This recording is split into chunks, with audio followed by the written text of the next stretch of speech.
Hello, my name is Luca, and I'd like to bring you some light. Is the world run by a secret society? Are we all being corralled into a top-down functioning government where the needs of the society outweigh the rights of the individual? Today I want to take a look at a conspiracy theorist dreamboat, the Georgia Guidestones. Are these meant to be the new 10 Commandments for a coming age of reason? I don't know. Let's get it!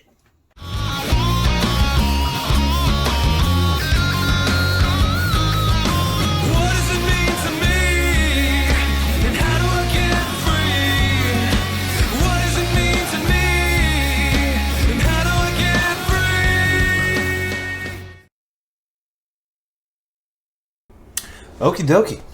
Well, let's start here with the images from Google.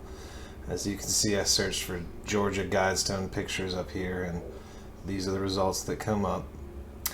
It's very Stonehenge-esque, and as you might imagine, it is in fact in Georgia.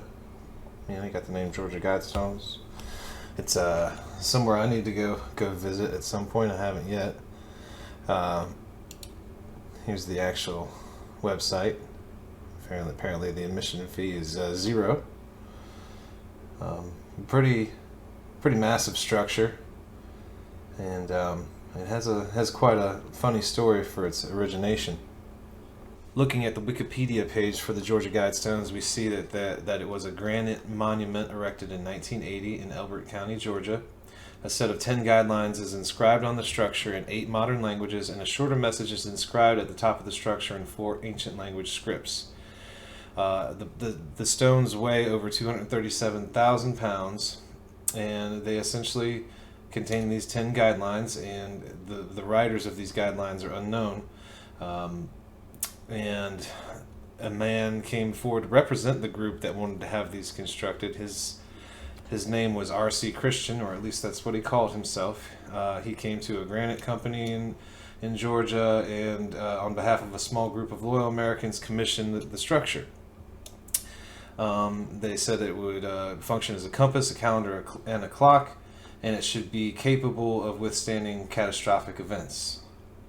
And essentially, the granite company that was commissioned to make the Georgia Guidestones gave this individual that came forward for the group a ridiculous quote on the job. They basically said, "Oh, this is the largest job we've ever done, and we're going to charge you, 10 times their normal price," or it was several multiples of their normal rates, and they had absolutely no problem paying it, and just said, "Hey, yep, do it." When you go down here and take a look at the actual guidelines, these are supposed to be the standards by which we all live in order to be living in or heading towards the age of reason. And the age of reason by itself sounds like a pretty good thing. And a lot of these standards have negatives and positives, but there's a lot of language in here that's used that's quite dangerous. So let's start taking a look at these one by one. Number 1, maintain humanity under 500 million in perpetual balance with nature. So if we compare that to the world population, okay, right here in 2021, we're somewhere around the 8 billion mark, approximately. And the other line on this chart is the population growth rate. So we've already peaked with our population growth rate, and this happened back in the 1960s, and the actual growth rate is on a steep decline. This chart is about to go through full retracement, if you will, and I suspect that the same thing will happen with our population chart too, but it'll likely be on a bit of a laggard. But as you can see here, in order to reach the optimal population that would be in harmony with nature according to this guidestone, we would have to be significantly lower, somewhere around 95% lower than we are.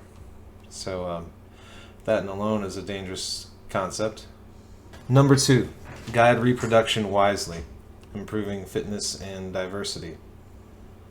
This is obviously eugenics.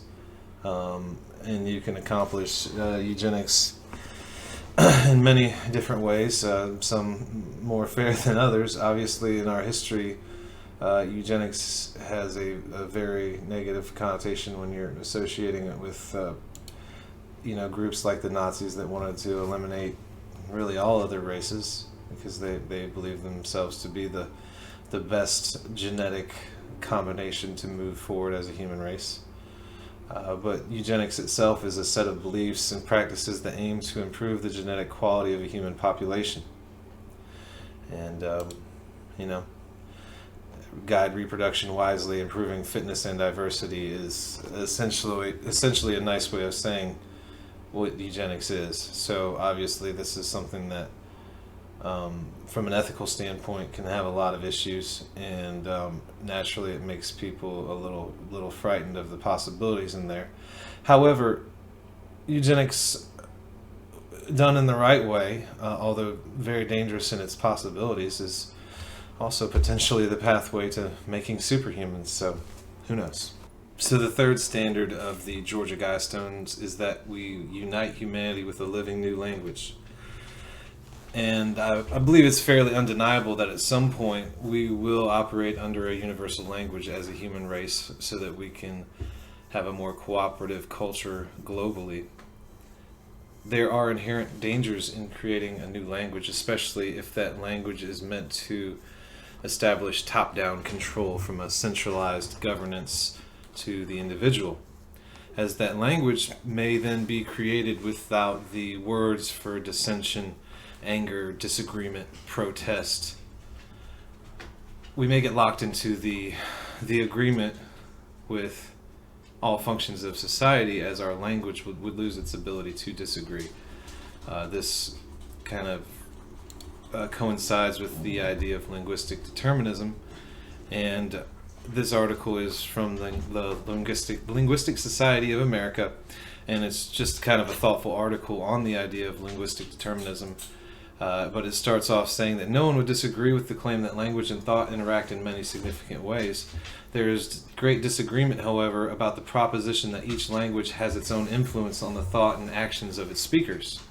So it's not an agreed upon thing, but it makes sense to me that our thoughts are filtered by our language at some point, and at certain levels it may be difficult for the mind to operate outside the parameters of language to find ways to enforce their own individuality if the language itself is meant to be more communal.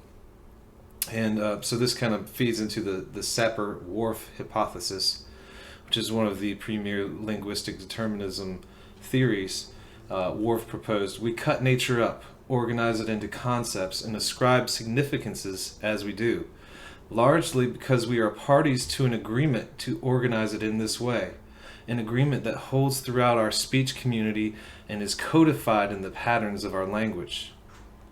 But this is just a thought, more than likely we will have a universal language at some point, and we must be careful that it is capable of expressing the wide range of human experience. And I'm not claiming that all of these standards are negative, but this one also seems quite dangerous to me. Number 4, rule passion, faith, tradition, and all things with tempered reason.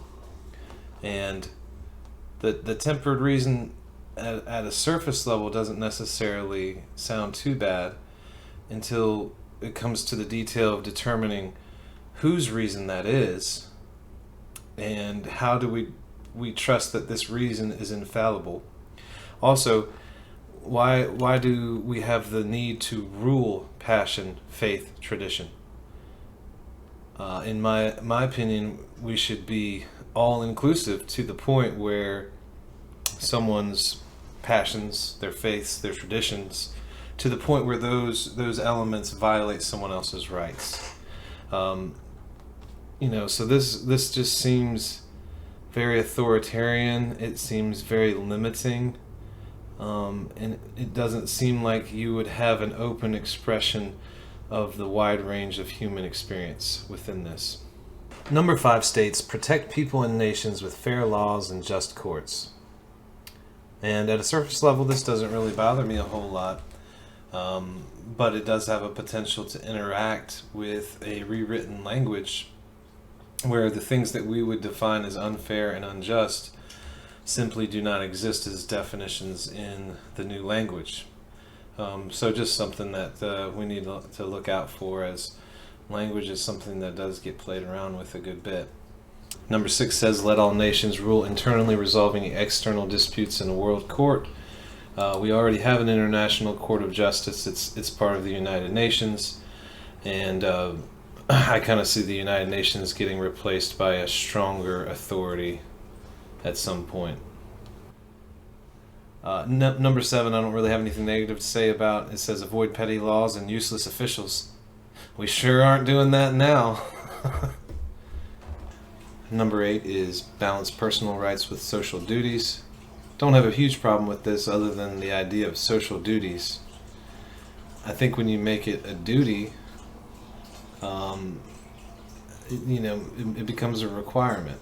People need to have the right incentives to participate positively in society. You don't make it a requirement. You make it the decision that they want to make, because it's not only beneficial to everyone, but beneficial to themselves.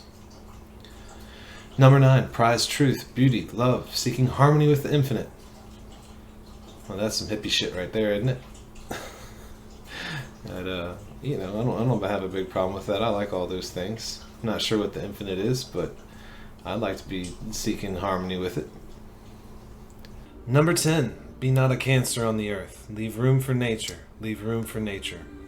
Yes, I completely agree with this. However, I think it's a false belief that human beings have to be a drain or a cancer on the planet. We simply need to make it a focus that each person gives as much as they take. That's really how we balance things. That's how karma works, right? You try to put as much good out there so you can get some good back. And everything is working in harmony. So we shouldn't be locked into the belief that just because we have 6 billion people on the planet, 8 billion people, 12 billion people, that we can't figure it out and find a way to make it work for everybody. Because I think everyone knows we're very imbalanced. And really my larger reason for covering these Guidestones is because I feel like this is where we're headed. It seems like the puzzle pieces are fitting for some large group that works together to make this a reality.